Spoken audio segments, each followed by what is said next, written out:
ನಮಸ್ಕಾರ ಸ್ನೇಹಿತರೆ, ಹೆಂಗದೀರಿ ಎಲ್ಲರೂ? ಹೋಪ್ ಎಲ್ಲರೂ ಆರಾಮದೀರಿ ಅನ್ಕೋತೀನಿ.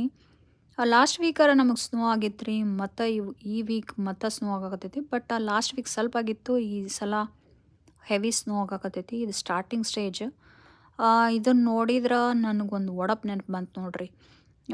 ಬಿಳಿ ಬಣ್ಣದ ಹತ್ತಿಯಂತೆ, ಬಿಳಿ ಬಣ್ಣದ ಹತ್ತಿಯಂತೆ ಆಕಾಶದಿಂದ ಬೀಳುವೆ, ನೀರು ನಾನಲ್ಲ, ಆದರೆ ಸೂರ್ಯ ಬಂದಾಗ ನೀರಾಗುವೆ, ನಾನ್ಯಾರು ನಾನ್ಯಾರು.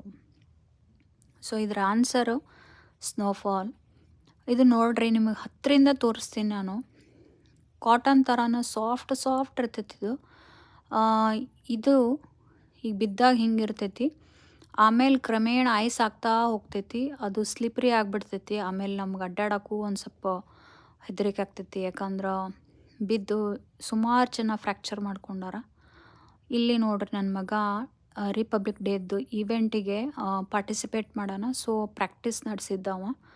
ನಾವು ಲಂಚಿಗೆ ಅಂತಂದು ಬಿರಿಯಾನಿ ಮಾಡಕತ್ತಿದ್ವಿ. ಇಲ್ಲಿ ಜಾಸ್ತಿನೇ ಮಾಡ್ಕೋತೀವಿ ನಾವು. ಯಾಕಂತಂದ್ರೆ ಸ್ನೋಫಾಲ್ ಆದಾಗ ಕರೆಂಟ್ ಶಾರ್ಟೇಜ್ ಭಾಳ ಆಗ್ತಿರ್ತಾವೆ. ಅದಕ್ಕೆ ಜಾಸ್ತಿ ಮಾಡ್ಕೊಂಡು ಇಟ್ಕೊಂಡ್ಬಿಟ್ರೆ ಒಂದು 2-3 ಡೇಸ್ ಇಟ್ಕೊಂಡು ತಿನ್ಬೋದು ಅಂತಂದು. ನೋಡೋಕೆ ಸೀನ್ರಿ ಅಂತೂ ಭಾಳ ಚಂದ ಇರ್ತೈತಿ. ಬಟ್ ಕೋಲ್ಡೂ ಅಷ್ಟೇ ಇರ್ತೈತಿ. ನೀವು ಅನ್ಕೋಬೋದು, ಇಷ್ಟು ಸಿಕ್ಕಾಪಟ್ಟೆ ಚಳಿ ಐತಿ, ಇವ್ರು ಹೆಂಗೆ ತಡ್ಕೋತಾರ ಅಂತಂದು. ಸೊ ಅದಕ್ಕೆ ನಮಗೆ ಹೀಟರ್ ಮಾಡಿರ್ತಾರೆ. ಹೀಟರ್ ಒಳಗೆ ನಾರ್ಮಲ್ ಟೆಂಪ್ರೇಚರ ಇರ್ತೈತಿ ನಮ್ಮ ಮನೆ ಒಳಗೆ, ಹೊರಗೆ ಕೋಲ್ಡ್ ಇದ್ರೂ. ಆಮೇಲೆ ಹೊರಗೆ ಹೋಗುವಂಥ ನೆಸೆಸಿಟಿನೂ ಇರೋಂಗಿಲ್ಲ.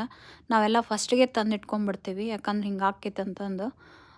ಈ ರಿಪಬ್ಲಿಕ್ ಡೇ ನಮಗೆ ಸ್ಯಾಟರ್ಡೇ ಯೂಶ್ವಲಿ ಇಡ್ತಾರೆ. ಸೊ ಅದಕ್ಕೆ ನನ್ನ ಮಗ ಪ್ರಾಕ್ಟೀಸ್ ನಡೆಸಿದ್ದ.